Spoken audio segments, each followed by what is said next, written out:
If you still have confidence and faith in the veracity of the statement that all politics is local in America, you would be right.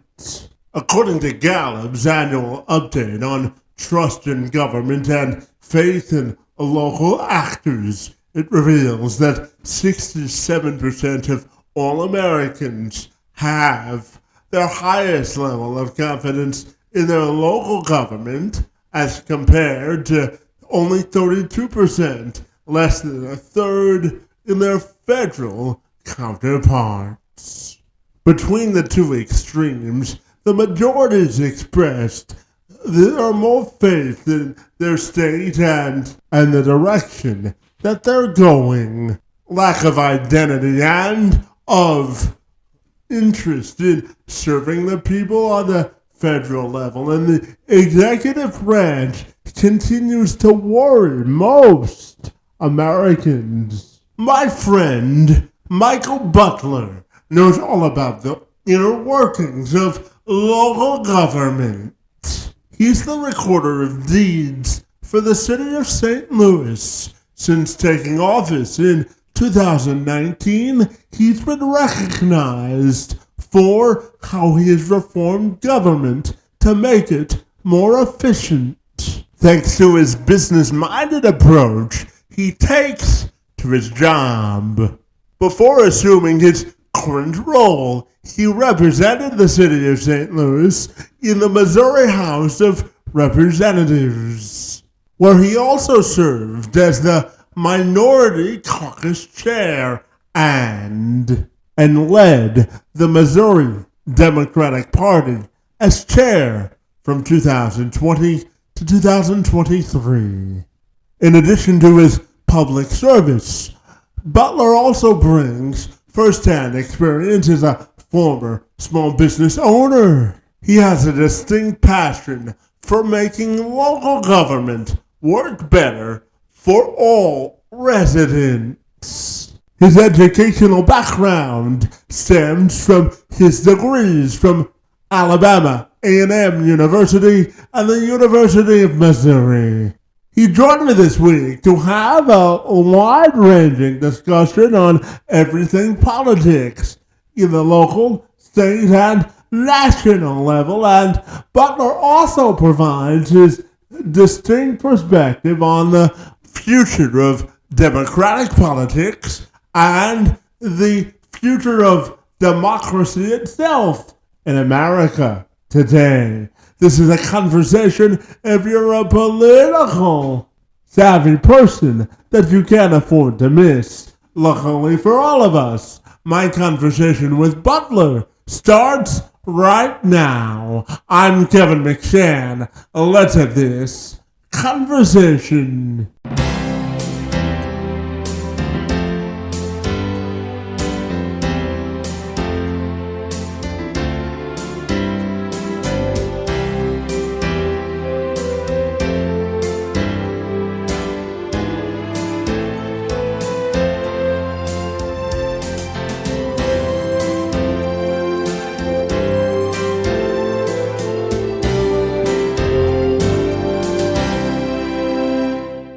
Michael, if you're ready, I'll take a moment to welcome you to the program, and I'm super excited to learn about your life in public service, my friend. Great to see you, and happy Thursday to you. Happy Thursday to you too. Absolutely. Now, Michael, as the former chair of the Missouri Democratic Party, I'm curious to start our conversation by asking you about the state of play in the Democratic Party and whether you think the Democratic Party has a defined identity that Americans can get behind, my friend. What are your thoughts there? I think that the party has a defined identity on its failures and its negatives, and not a defined identity on its positives. Um, One of our last DNC chairs, Jamie Harrison, had a great slogan, Democrats Deliver, back when he was DNC chairman for his first 2 years. And in those first 2 years of the Biden administration, we really promoted the history of the party of how the Democrats delivered on Social Security, the Democrats delivered on minimum wage, Democrats are consistent in delivering on union support and union rights and women's reproductive rights and I think that that message is something that Democrats have continued to do, is to talk about how the right how our party has in the past 50 years been on the right side of history, on the right side of bringing some of the best government programs and bringing uh, in policies that improve people's lives. And then we've got to brand better on what that looks like today and what those things, what those policy ideas are. I like to use the messaging of then, now, and next. So usually talk about how things were before we were in power. Then talk about now when we have the power, and then what is our goals for next. And I think Democrats can do a better job of that. Absolutely no. Michael, as you know, we're quickly approaching the longest government shutdown in American history, and both sides are playing the blame game, my friend. But it seems like Democrats are on the side of human rights and dignity for people with food stamps about to run out for about 42 million Americans. So I'm curious about to ask you about your thoughts on the current state of the government, my friend, on a federal level and how it's really impacting everyday people. And when do you think this is going to end, my friend? I don't think anybody has any idea when this is going to end, or and I hope that Democrats continue to have the resolve not to blink first. The current government shutdown is clearly about where Democrats want to go with government funding and where Republicans want to go the opposite way. And when it comes to supporting programs that support people, um, and I think Democrats continue to stand tall on their values and not compromise their values, even in a moment when Republicans make that difficult. And make it difficult for normal Americans. I mean, in this moment where we are very worried about the SNAP benefits, these are food, a food program to help low income people like I was when I was a child, like low income children receive food daily. I was a SNAP benefit recipient when I was a child. My single mom was on SNAP, and we and Medicaid, and we depended on these programs. And for the President of the United States and the Speaker of the House and Republicans in D.C. to not utilize $5 billion in reserves to keep SNAP benefits going during a government shutdown is absolutely sick. It's evil, and we've got to call it what it is. It's not fair for the American people to be stuck in between a political dispute when they don't have to be, and only evil people will take food from poor people in order to make a political point. Yeah, yeah, absolutely. And, Michael, I'm curious to ask you whether you think Democrats have lost their way in sort of relating rather to everyday people because as you read Vice President Harris's book and her interviews since promoting the book, she said one of the things that she regrets is not really realizing how much people were affected by everyday issues because she spent most of her campaign talking about protecting democracy and stopping Donald Trump from sort of rewriting the norms in American politics. But do you think Democrats have to do a better job at relating to everyday people? And what do you think about Vice President Harris's assessment on why she lost the last presidential election?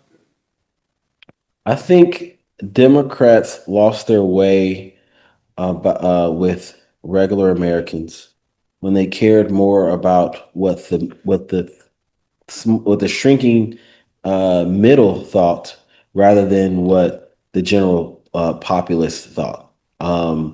When majority of uh, the fundraising and our expenditures goes towards swing states and where independent or moderate voters are, as compared to where the base is, and where um, and where we can grow our numbers from a base. I think that's where Democrats begin to lose their way. And quite frankly, um, I think we're still in that thinking from a lot of Democrat consultants and a lot of Democrat candidates. The second way we start to lose our way is when Democrat candidates and or leaders begin to depend on consultants and skew data rather than depending on their own skills and boots on the ground their boots on the ground experiences. And there are a lot of folks in DC who have to spend too much time raising money and not enough time raising hearts and minds of people in that they count on to vote on them. And um, we can change that. You can change that easily. I think Democrats have to let fundraisers raise and let leaders lead. And when it comes to Kamala Harris, one of the most alarming statistics from the presidential election is that there were hundreds of thousands of people who voted for Biden and didn't show up for Kamala Harris in both California and New York. And that showed that there was just not enough energy in the bases in states where we were already going to win. Um, and there seemed to be a a lack of space in the campaign and a lack of desire to continue to grow our base and drive turnout in ways that could help us win in big picture. I really like what Gary Chambers is saying about this right now. If you're familiar with Gary Chambers, he's a former statewide candidate in the state of Louisiana, a very smart African American man who I can't remember if he served in the state legislature or not. But Gary is a forward thinking voice, especially on Black issues um, and progressive values all across this country. What he says is that the Democratic Party has spent a lot of time focusing on flipping Texas in the South, and we've spent between 100 million to 100. When I say we, the national party and PACs and national donors have spent between 100 to 150 million dollars every cycle for the past three cycles on Texas. Let's assume it's about $400 million in the past three cycles, and yet Texas has not flipped yet. It was supposed to flip 5 years ago. We're still waiting on Texas to flip for just a fraction of that cost.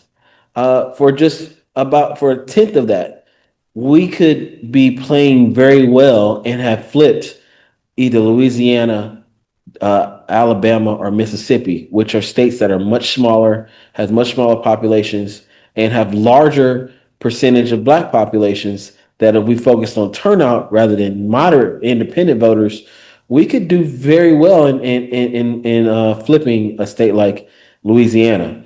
It takes far less people to win a state like Louisiana or Missouri, where I am, than it is to win a state like Texas, which means it's far less investment. And what he's just saying is what many folks in some of us former purple states and some of those states that are still purple, um, that you can shave off a percentage of what you spend in a big state like Texas or California, and give it to some of these purple states that can still be winnable with investment, and we can see much better results and finally get to that magic number of 60 in the U.S. Senate. And what that does take though is that's investing in our base, and much of that base are African American populations in some of those southern states.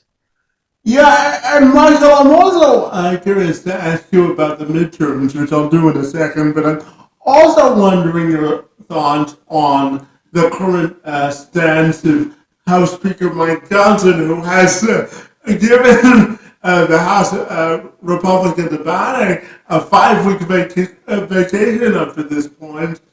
And he seems to think that he doesn't have the power that he has to reopen the government, my friend. And I'm curious to get your thoughts on his current posture when it comes to extending these healthcare subsidies and the real pain that this will inflict on people if Congress doesn't eventually do their job. What is your thought there, my friend?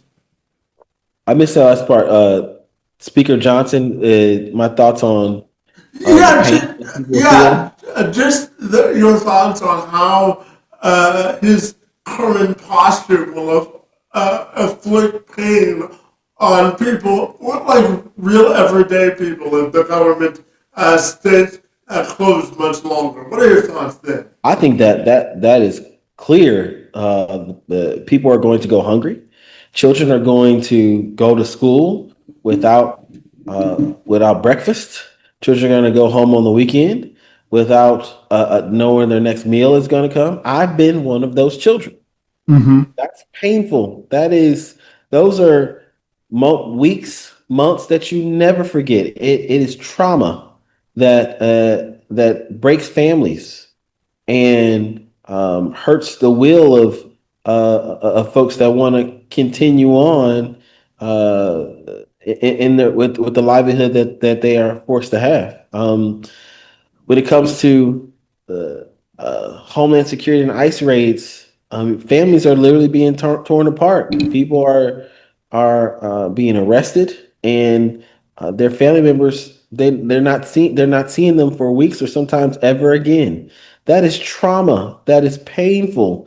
That is going to leave a stain on our country and a stain on families in our country for decades. These are are real life examples that I know that the Speaker of the House knows can occur, that are occurring every day, and yet they refuse. They not only refuse to do anything about it, they are celebrating and pushing policies that they know are inflicting pain on people.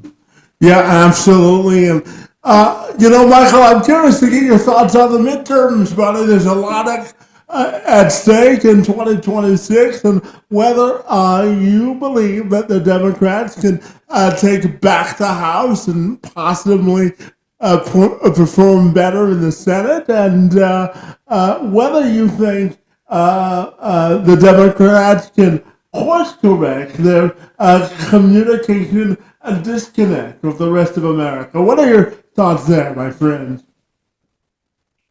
I think that there is no doubt that Democrats can take a majority in both in the House and hopefully as well in the Senate. What is happening in our country is eye opening and creating an awakening amongst people who either voted for Donald Trump or consider themselves conservatives, or has sat on the sidelines and don't consider themselves anything.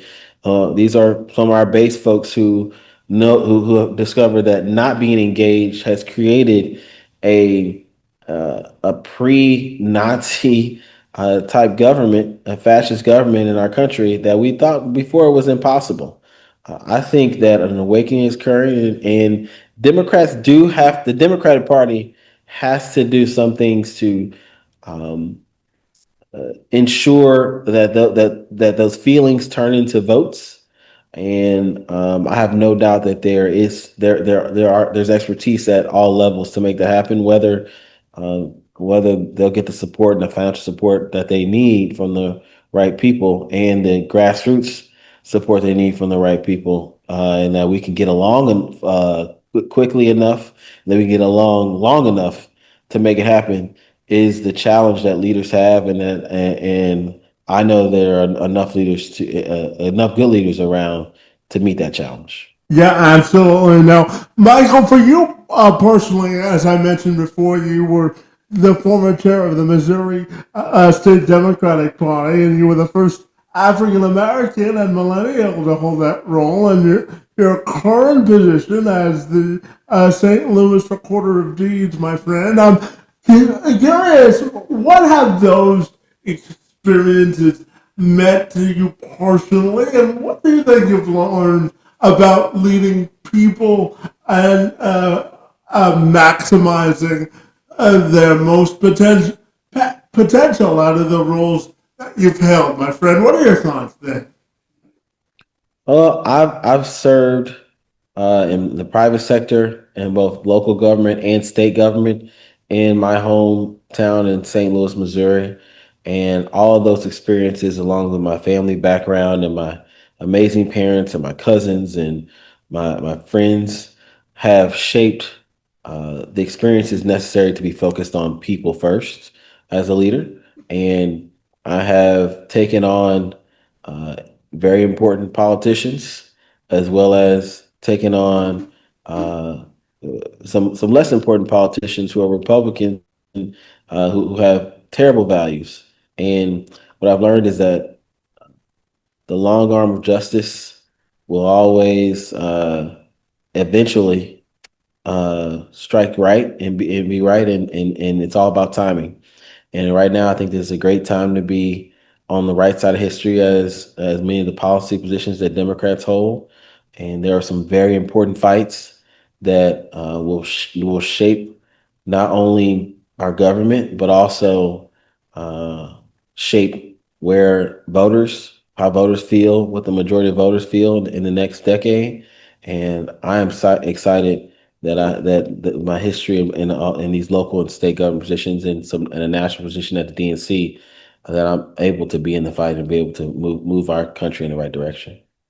Yeah, absolutely. And Michael, I'm curious to ask you about what's happening in New York with Zoran Mondani and former Governor Cuomo in that race, and whether you think that is indicative, if Mondani wins, the future of American democratic politics, and whether you think a more socialist agenda will appeal to a broader swath of Americans. What are your thoughts there, my friend?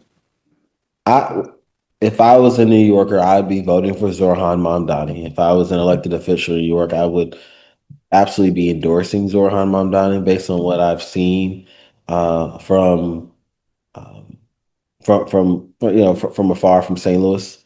I will say that I don't think that Zoran Mamdani is some kind of savior and some kind of amazing rising star in our party, that the media does. I mean, every 2 years we have a new face, and I hope um, I hope that we do have a great figure, but I'm not convinced.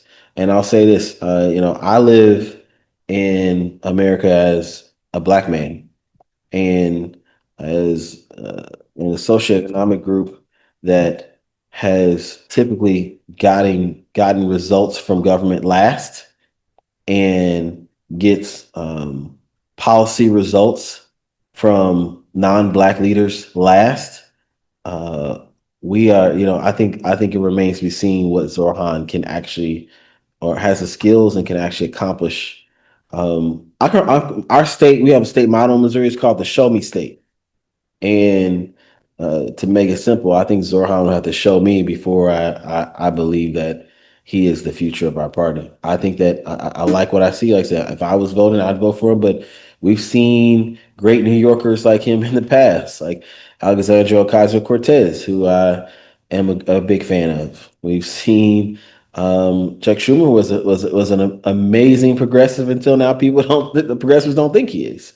Um, we have We've seen a lot of New Yorkers show promise, and we've seen a lot of other. And I got to throw in Hakeem Jeffries as well, one of my favorite folks in the United States Congress that all of a sudden progressives are not happy about. So I think that um, I'm excited about a lot of Democrat leaders getting behind a fresh voice, but freshness wears off and competence steps in.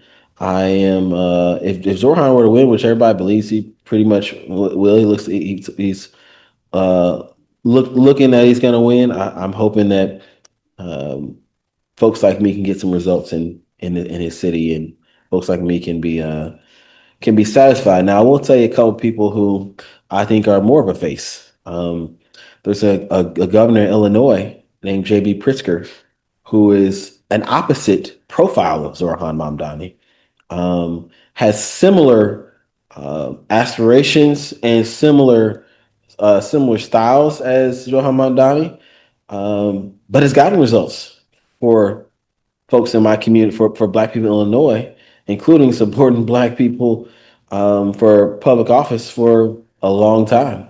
I think about Cory Booker in New Jersey, who has had some success and speaking, not always getting results from a Black perspective.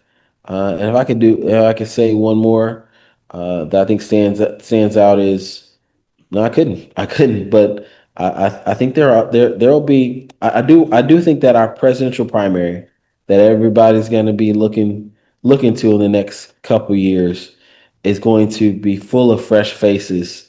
That and is going to create a an exercise within our party that I am confident will result in a new, fresh policy agenda for us. I think we did miss that in the last presidential election. I think we could have had a better one in the presidential election prior to. Um, and I'm looking forward to having that exercise, that primary exercise, that presidential primary exercise in our country when it comes. Yeah, absolutely. So let's dive into that quickly. Who do you think's going to run on the Democratic side for president? I know it's awfully early, but we're always thinking about the next election. And do you think it'll be wise for Vice President Harris to take another stab at the presidency in 2028, my friend? I would hate to say whether it be wise because many of the presidential candidates are much more wise, much have much more wisdom than me. But I do I think that the obvious candidates are still there, and I think and sometimes the more the merrier. Um, Governor J.B. Pritzker comes to mind. Senator Elizabeth Warren, um, Transportation Secretary Mayor Pete comes to mind, and I think Governor Gretchen Whitmer, and of course Governor of California Gavin Newsom.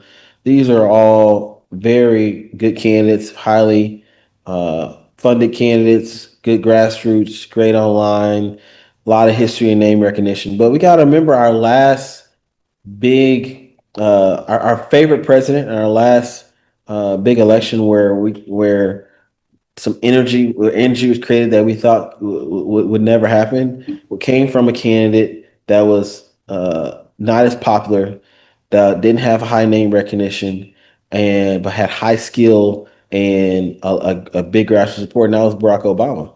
And I think that I am while we have some big names and some good solid candidates, including Vice President Kamala Harris. I think a lot of voters are looking for still looking for something new.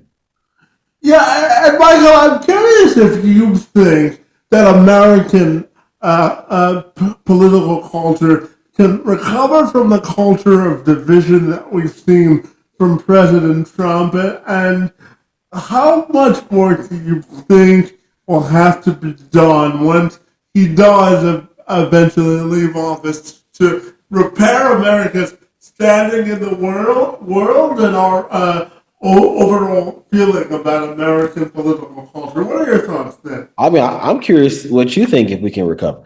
Can we recover from the politics division? Because I don't know. I don't know if we can. I'm curious to know your thoughts. Well, candidly, Michael, I live in Canada, but I have family in the States and I'm half American, so I have an interesting view on this. And, once everyday Americans feel the pain of his policies, I think it'll all start to shift. If you look at the 7 million people who protested a couple of weekends ago, I think people are having buyer's remorse on a second Trump term, and I think that notwithstanding his destruction of the East Wing of the White House, I do think he's going to leave in 2028, and I think a lot of people are fearful to live in American culture, and I think the next person who takes over has to meet people where they are and start restoring faith in American political institutions. And I'm wondering your thoughts on that very same question, my friend. I love what you said about meeting people where they are. I've had a saying for years that you got to meet people where they are in order to before you can move them to your position. Um, I think a lot of American voters are complicated, and they it's a lot, and the other half of American voters are not, but they're not in a place where they can be moved. Um, or it's very difficult to move racism. It's very difficult to move sexism. It's very difficult to move folks who have strongly held religious beliefs, even if those religious beliefs don't align with their actual religion. It's very hard to move ignorance. And I don't, Kevin, this is a great question. It's just that I don't think that as Democrats we invested enough in fighting, not the word's not fighting, in educating ignorance and messaging against ignorance. While Republicans on the same time have drilled in, they have mastered um, uh, creating ignorance and winning off ignorance. I always say, man, the Republicans. I don't believe all Republicans are racist, but racism is not a deal breaker for them. I don't believe all Republicans are sexist, but for them, sexism is not a deal breaker. They will make a deal and support a sexist anytime.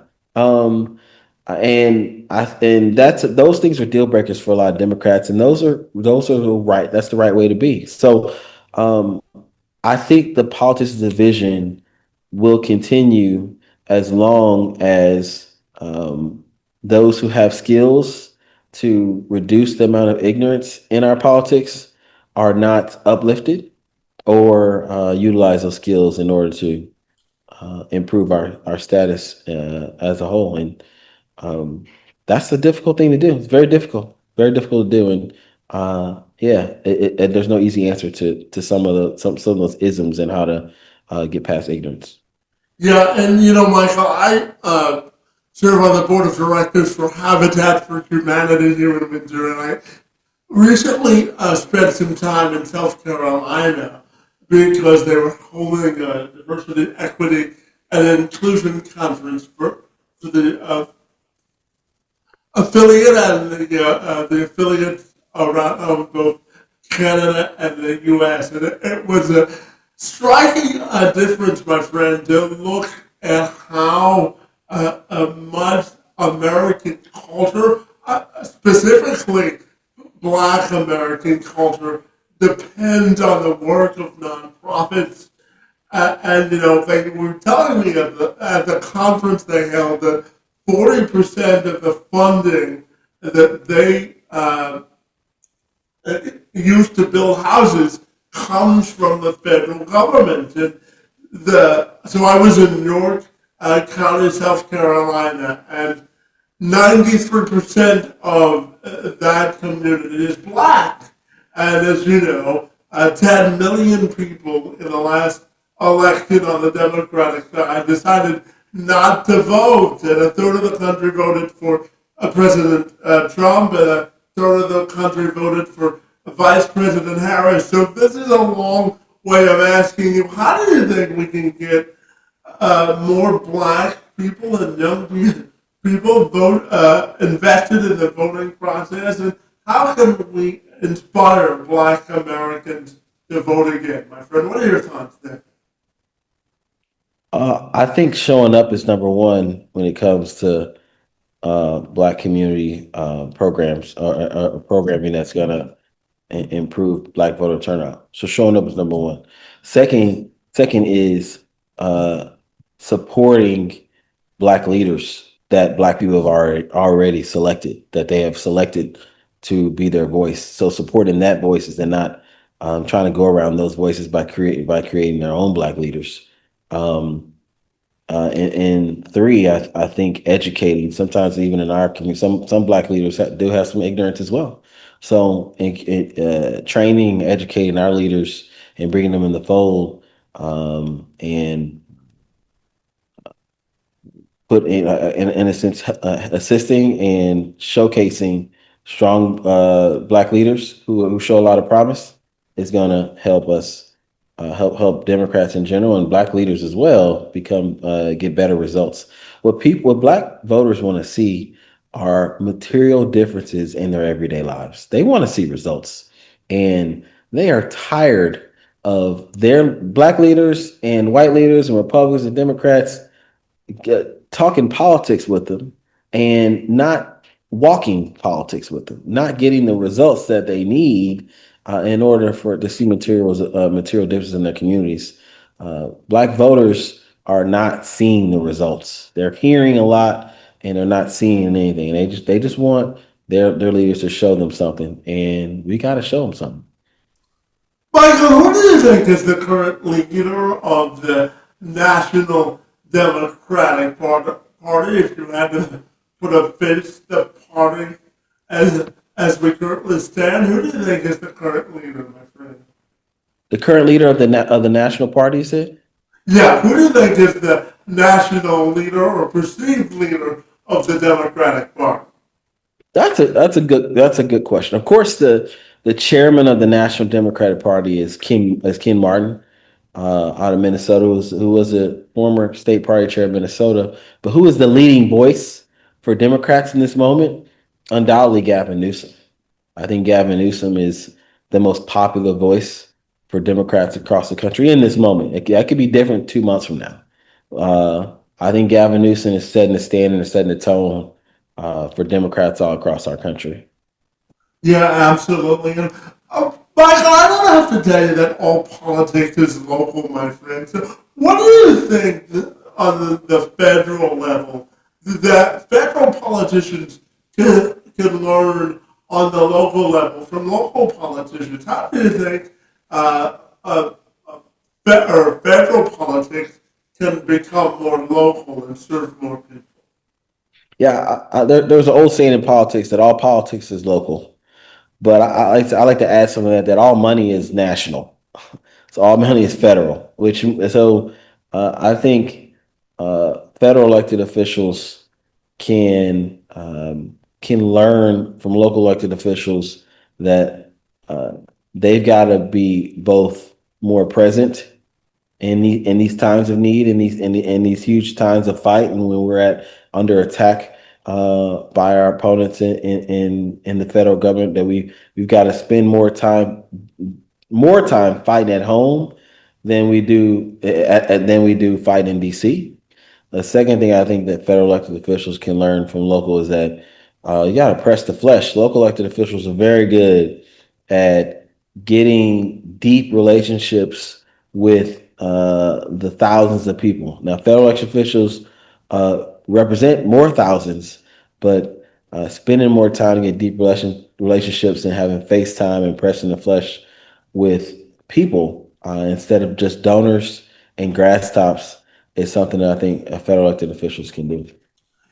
Yeah, and Michael, one of the reasons that I am watching the healthcare debate so closely, my friend, is because I was born with cerebral palsy, and I have lived with cerebral palsy all of my life. And at the age of 9, buddy, I was told that I wouldn't be able to walk for the duration of my life because of the severity of my cerebral palsy. So I'm curious to get your thoughts on how we can better support folks with disabilities within American political culture so that they can live more meaningful lives both from a societal, economic, employment perspective. How do you think federal and local and state politicians can show up to be champions for the disability community? What are your thoughts there? Well, the first thing I think about is when I was born, I actually was born without the ability to walk as well, Kevin.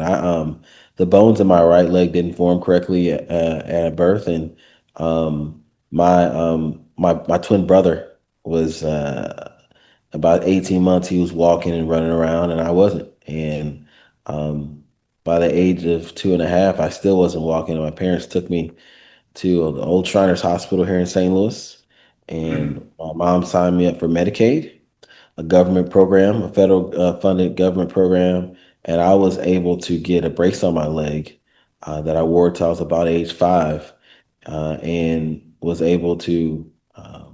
I was blessed to be able to fix that disability, and and just like some doctors didn't think that I could walk at the time, I've been able, just like you've been able to walk and live a life on my feet.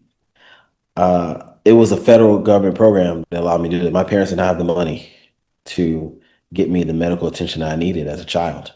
And so programs like Medicaid are very important for folks with disabilities. Um, Shelter workshops and disability rights or rights bills are very important for those who want to live independent, who have disabilities, to earn money. These are government funded programs, government mandated rights that those with disabilities have. And I think that there's more we can do. There's always more access that needs to happen with many of these programs. And we like to say access, but I like to say there's more visibility that needs to occur with many of those programs. People shouldn't have to search far and wide in order to find relief and find space where they're welcome. And I'm blessed to have been able to spend time in the state legislature to support programs like that.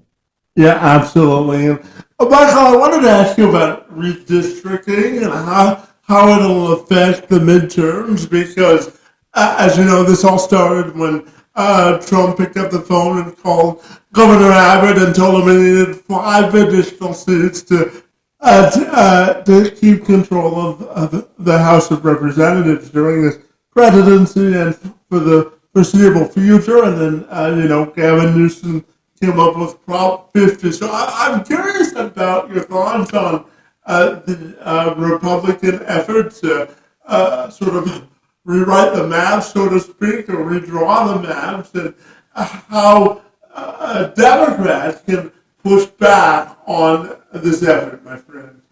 Well, let's be honest. What Republicans are doing is cheating, and for a long time, Republican voters just don't care that their party wants to cheat to win, and they are trying to change the rules of. I don't want to say the game because this is not a game. They're changing the rules of how people are represented in a democracy in a way that we've already known for decades is cheating. They're cheating people out of their representation in Congress, Mm-hmm. and I think that um, I think that it is unfortunate and um, wrong Mm-hmm. that Democrats are replicating that strategy in other states and are evaporating the moral high ground when it comes to to that issue. And at the same time, I also am I don't want to use the word proud, but I'm also fulfilled that Democrats are not going to take Republican cheating lying down. And this ain't no Disney movie where we're going to somehow just overcome a cheater by being better. we have to sometimes fight with the tools and the weapons that we have, and if that means that we utilize our majorities in the same way they utilize their majority to ensure that that we're on the right side of history and that the values of our country are upheld and cheating can be thwarted, then kudos to those Democrats who and those leaders who are taking that stand. Yeah, and Michael, I know for you as a government official, you've always been focused on providing engaging, innovative, and user friendly sort of or focused services in government. So, why is this so important to you? And what do you think we can learn on a national political level if we implement sort of that sort of philosophy? What are your thoughts there, my friend? I don't think that government has to be any less efficient than the private sector. In fact, I think that government has more annual funding to experiment and create experiences for their customers and or citizens that the private sector sometimes doesn't have the ability to. And I've always felt that making government work better and more efficiently actually helps in getting programmatic results for people and getting the desired result that voters actually originally wanted. And I've spent a lot of my time as an executive here in St. Louis, improving online services, meeting people where they are when it comes to government service, which is online, not necessarily just in City Hall. I believe in 2025, you should not have to go to City Hall at all to access your city government. I've spent a lot of time even in City Hall improving the look and the flow and the processes we have here so that you don't have to have a long wait time like people used to have years ago. We have wait times that are minutes now and not hours. And I believe that investing resources and money in systems and technology is something that will always pay dividends for normal people. Yeah, absolutely. And Michael, what do you think is the key to restoring both equity and equality in American politics today so that government actually serves people rather than the government telling people how they can be served? What do you think is the key to restoring equity and equality in American politics? What do I think what will restore equity and equality? Yeah, what do you think is the key to doing that? The key to doing that, getting racist and ignorant people out of positions of power. We've got to defeat people who don't believe in equity and equality. And I want to spend some time. For working with candidates and working with leaders of any party who want to defeat racists and sexists and people who are ignorant. Like we just can't have people who don't believe in diversity, equity, and inclusion in office. We can't have people who don't believe in fairness representing us. And I think that's the key is defeating these hate mongers that are in office. And Michael, I'm curious if I could give you a magic wand. Now I can't reverse the results of the last election, but if I could give you a magic wand to erase one specific policy that Trump has implemented that you think is hurting the most American people, what would you take the eraser to, my friend? I'm curious to get your answer to that. One specific policy that from you said that's current right now or in the last election or just in general? That's currently enacted now that you can erase. Yeah. If you can give me a magic eraser for one specific policy, it would be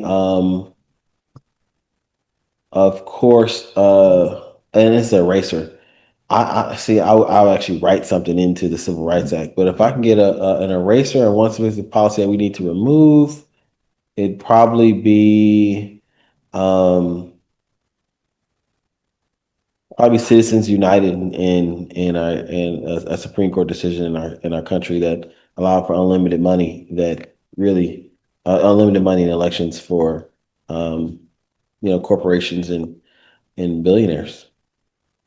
Yeah, and Michael, I've got a trio of questions left for you, and the first of those three is this, my friend.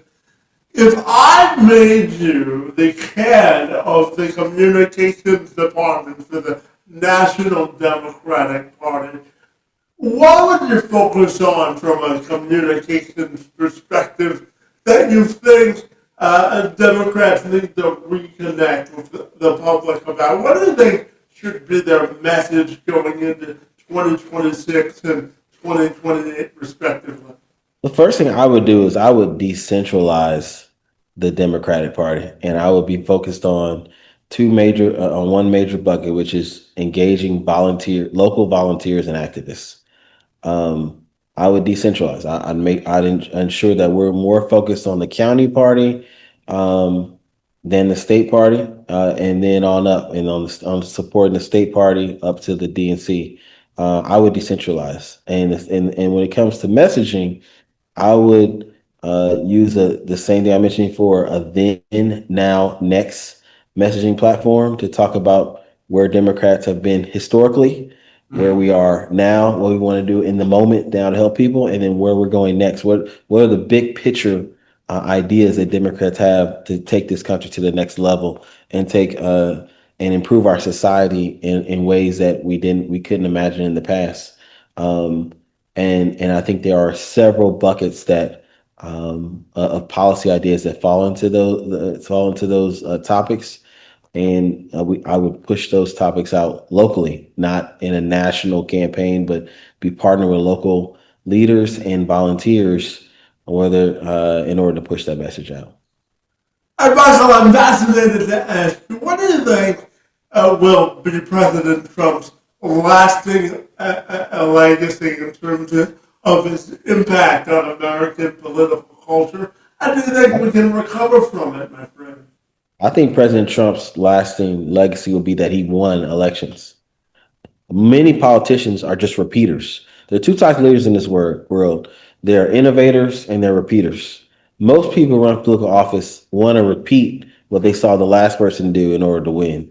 And Donald Trump will be known as someone who won the presidency twice. So they're going to be, his legacy is they're going to be hundreds of Republican candidates trying to repeat what he did, and how he used hate and division and exacerbated racism and sexism and less decorum in order to win an election. And I think that that is going to your point earlier, maybe continue the politics of division in our country for a little while. But on our side, I'm hoping there's a leader that can showcase the opposite.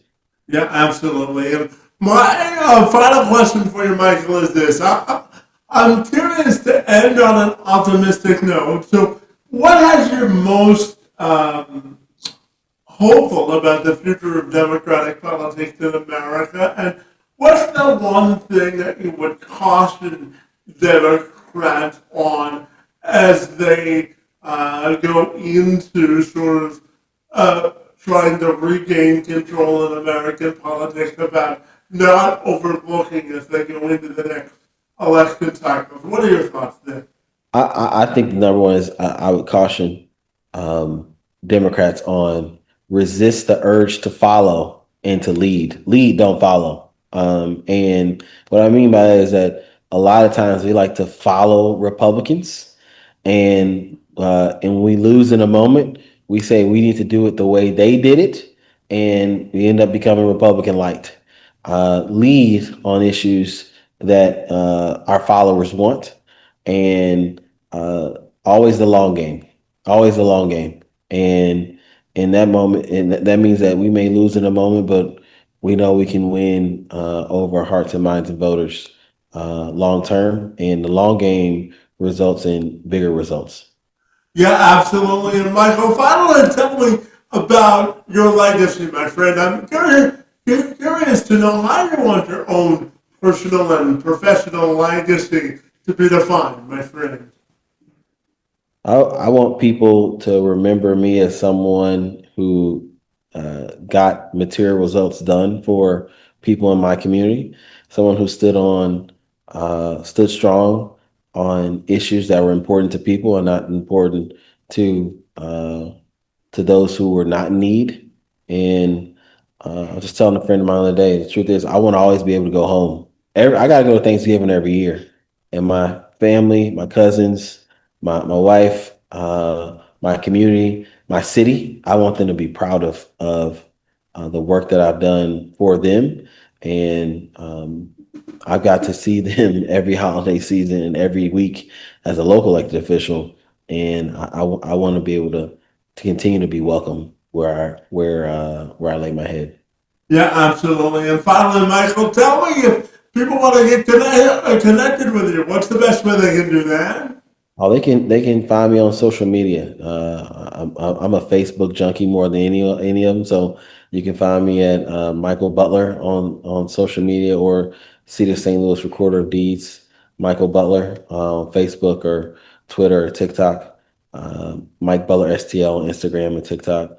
So yeah, you can find me on social media anytime, and check out my website, michaelbutler.org.